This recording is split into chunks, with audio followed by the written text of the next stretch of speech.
infantry regiment, the 3 battalions had their companies lettered sequentially. So 1st Battalion consisted of A, B, and C companies. D Company was the battalion's heavy weapons, machine gun, and mortar company. The 2nd Battalion included E, F, G, and H companies. The 3rd Battalion included I, K, L, and M companies.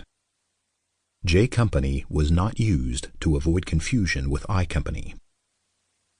The company designations were used in 2 fashions: A Company or Company A. The rifle platoons within an infantry company were numbered 1st, 2nd, and 3rd platoons. I have left most of the German unit designations in the standard German form. I did this to make it easier to distinguish German from American units. In a few cases where the meaning of the German designation was not obvious, I have used English for clarity. For example, Army Group B rather than Heeresgruppe B. German unit designations generally place the unit number in front of the unit type for units a division or larger, but place the numbers at the end of the unit type for units smaller than a division. So 2nd Panzer Division, but Panzer Regiment 2nd. Subunits within a small formation precede the unit designation, followed by a slash. In the case of German small unit designations, Arabic numerals indicate company, while Roman numerals indicate battalion. So 2nd GR 990th refers to the 2nd Company of the Grenadier Regiment 990th, and Roman numeral 2 GR 990th indicates the 2nd Battalion of the Grenadier Regiment 990th. German corps were designated with Roman numerals such as LXVII Army Corps, but the alternate version, 67th Army Corps, is used here for clarity. Field armies were designated in the fashion of 7th Armee, but sometimes abbreviated AOK 7th. The former style is used here. The Waffen-SS followed normal German unit designation practices, but usually appended the unit designation with an honorific, such as 12th SS Panzer Division Hitler Jugend.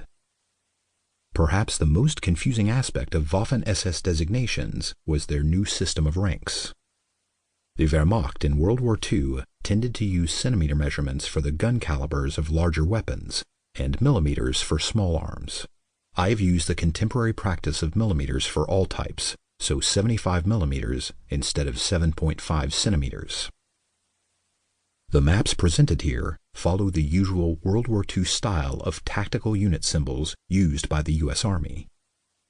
Since the convention of blue and red coloration for the opposing sides cannot be used here, German units are colored in black, American units in white. Regarding the times used in the text, the Allies began using British summer time on September 17, 1944, and the Germans went back to Central European time on October 2, 1944, so both sides were using the same clock time during the Ardennes fighting. Since much of the fighting took place in the dark, it is worth remembering that first light in Belgium in mid-December was around 0720 hours, 7:20 a.m., and sunrise around 0800, 8 a.m.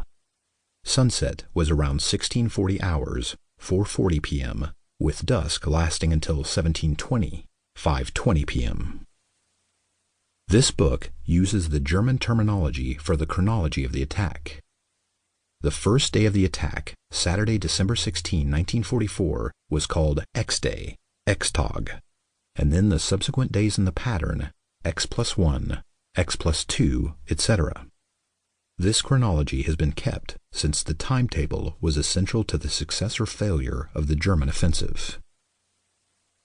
X-Day, Saturday, December 16. X+1, Sunday, December 17. X+2, Monday, December 18. X+3, Tuesday, December 19. X+4, Wednesday, December 20. X+5, Thursday, December 21. X+6, Friday, December 22. Part 1. Plans and Preparations. Hitler's Plan. The Strategic Setting.